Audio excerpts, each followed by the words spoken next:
बिस्मिल्लाहिर्रहमानिर्रहीम। अस्सलाम वालेकुम। My name is professor doctor Kamran Akbar. मेरे चैनल का नाम है परिरान एकेडमी। परिरान एकेडमी में आपको ग्रेड 9, 10 और एफएससी के स्टूडेंट्स के लिए बायोलॉजी और केमिस्ट्री के अच्छे लेक्चर मिलेंगे, और 20 के स्टूडेंट्स 20 के बॉटनी और जोलॉजी के स्टूडेंट्स के लिए भी आपको बेसिक कॉन्सेप्ट्स और रिसर्च के हवाले से जो सॉफ्टवेयर्स आपकी रिसर्च में यूज़ होते हैं वो देखने को मिलेंगे। टेस्ट है थैंक जिसको यू। टी टेस्ट के कहते हैं, और टी टेस्ट को इंडिपेंडेंट सैंपल्स या इंडिपेंडेंट डेटा के लिए रन करते हैं। ये टेस्ट बहुत ही आम है जो 20 बॉटनी या 20 जोलॉजी की रिसर्च वाले स्टूडेंट्स हैं उनके लिए। यहाँ पे मैंने एक जनरलाइज टाइप की डेटा दिया है, group A and group B.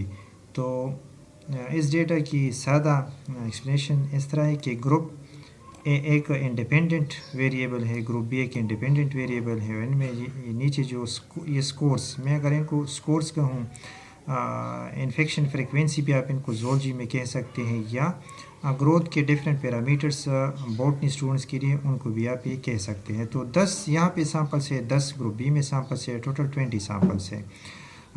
Group a independent variable और ये सारे स्कोर्स ये डिपेंडेंट है।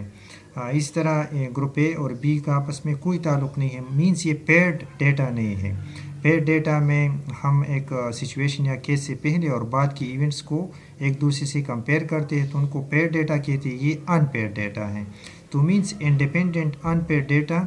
इस डेटा को टी टेस्ट इस डेटा पे किस तरह अप्लाई करेंगे, तो आइए वो थोड़ा डिस्कस करते हैं। डेटा को रन करने के लिए डिफरेंट सॉफ्टवेयर से यहाँ पे मैं यूज़ कर रहा हूँ IBM SPSS स्टैटिस्टिकल सॉफ्टवेयर। तो ये ऑलरेडी मैंने इंस्टॉल किया है, आप इसको ले सकते हैं एक वेबसाइट से, फ्री में डाउनलोड कर सकते हैं। उस वेबसाइट का नाम है get into PC. Get into PC में जाकर आप इसको डाउनलोड एंड इंस्टॉल कर सकते हैं। वहाँ पे इनके इंस्टॉलेशन की तरीका या प्रोसीजर भी दी होगी। तो यहाँ पे मैंने इस पीसीएस सॉफ्टवेयर को ओपन किया। आप इस बॉटम में एरो को आप अगर आपको नज़र आ रहा है तो data view and variable view, तो वेरिएबल एंड डेटा व्यू में सारा कमाल है। डेटा व्यू में यहाँ पे मैं डेटा की इंसर्शन करूँगा, और वेरिएबल व्यू में मैं कुछ सेटिंग करूँगा। अच्छा, यहाँ पे इस डेटा को देखकर ग्रुप ए एंड बी, यहाँ पे वेरिएबल व्यू में मैं ग्रुप या ग्रुप्स, 2 ग्रुप्स हैं मेरे पास, और स्कोर्स जो इनके नीचे स्कोर्स हैं। तो वेरिएबल व्यू में नेम के नीचे इस तरह मैं इनको इंसर्ट करता हूँ। न्यूमेरिक इसके सामने आ जाता है, डिपेंड करता है कि आप की जो डेटा है वो किस टाइप की है। तो यहाँ पे सारे नंबर्स है, तो मैं न्यूमेरिक ही पे इसको छोड़ देता हूँ। वेट में सिर्फ वेट के नीचे ये जो 8 लिखा है, तो ये नंबर आप अल्फ़ाबेट्स या लेटर्स को शो करते हैं, इनको भी छोड़ दें। यहाँ पे डेसिमल एक्चुअल फिगर, यहाँ पे एक्चुअल फिगर है 98,101। तो 98 के बाद अगर मोस्टली 2 डेसिमल तक हम जाते हैं, 98 पॉइंट सपोज 05, तो यहाँ पे ये डेसिमल उनको शो करते हैं। मैंने 2 छोड़े हैं। मेरे डेटा में आप देख सकते हैं कोई डेसिमल है नहीं, तो मैं इसको 0 पे मैंने कर दिया। अगर आप डेसिमल 2 तक अपने डेटा को रखना चाहते हैं तो 2 कर ले, ठीक है। आप देख सकते हैं 0 तक। अब लेबलिंग, यहाँ पे भी आप ग्रुप को लिख सकते हैं और नीचे स्कोर्स को लिख सकते हैं। अगर आप इस तरह ब्लैंक छोड़ दें तो कोई इशू नहीं है। वैल्यूज़ में इस ग्रुप को मैं 2 ग्रुप्स हैं मेरे पास, तो ग्रुप ए को मैं 1 एंड ग्रुप 2 को मैं यहाँ पे लेबल कर रहा हूँ 2 से। तो 1 ग्रुप ए स्टैंड्स फॉर 1 और इसको मैंने लेबल किया 1 से, इसको ऐड करता हूँ। इस तरह ग्रुप नंबर बी को 2 एंड 2। तो अगर आपके पास 5 है, 10 है, 8 है, जितनी भी कॉलम्स है, तो इस तरह आप यहाँ पे उनको ऐड कर सकते हैं। 2 मेरे पास कॉलम है ग्रुप ए एंड बी, तो 1 1 2 2 यहाँ पे इसको मैंने लेबल किया, इसको ऐड कर दिया। नन को या स्कोर्स को ऐसे ही छोड़ दे क्योंकि वो तो वैसे भी नंबर्स हैं। मिसिंग कॉलम से लाइन इसको भी छोड़ दे। यहाँ पे 3 measurement, scale, ordinal and nominal के सेक्शन से, तो स्केल को आपने यहाँ पे जो स्केल्स मीन्स की जो डेटा हमारे पास है नंबर्स में, तो उनके लिए स्केल्स के ऑप्शन बेस्ट है। ठीक है जी। अब यहाँ पे डेटा व्यू में मैं डेटा को इंसर्ट करता हूँ, तो यहाँ पे डेटा को मैं इंसर्ट कर रहा हूँ। ठीक है,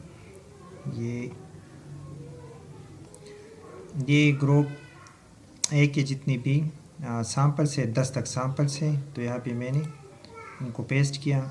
ग्रुप बी के सारे 10 सैम्पल्स को उनको भी यहाँ पे ऐड किया, तो 20 different group A and B के सैम्पल्स यहाँ पे आप देख सकते हैं, ये मेरे पास आ गए।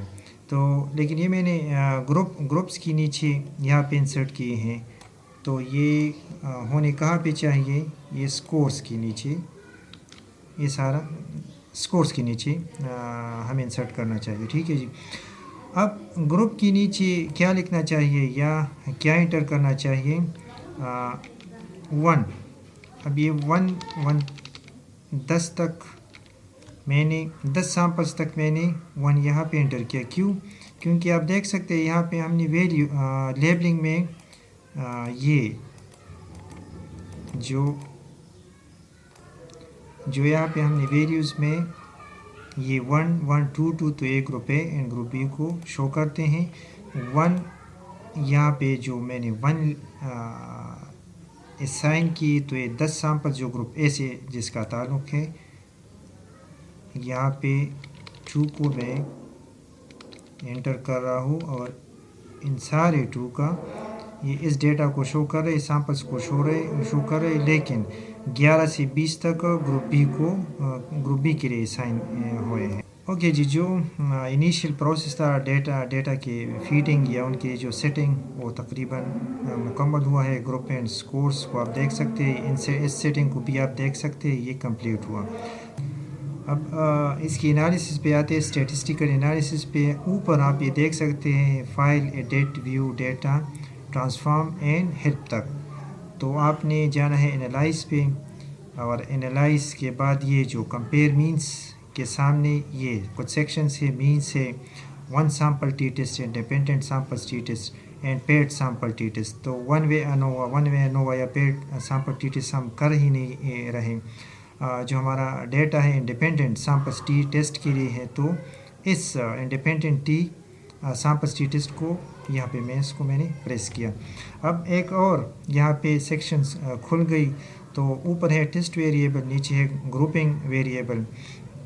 तो टेस्ट वेरिएबल का मतलब है कि डिपेंडेंट वेरिएबल, तो डिपेंडेंट वेरिएबल ये स्कोर्स है, ये ग्रुप ए एंड बी पे डिपेंड करता है। ये इंडिपेंडेंट है ग्रुप ए एंड बी। अगर आपको इस लेक्चर के जो बेसिक आइडियाज है उनकी समझ आ गई है, तो मेरे चैनल परिरानी अकेडमी को लाइक करें, शेयर करें, सब्सक्राइब करें और बेल आइकन दबाना ना भूलें।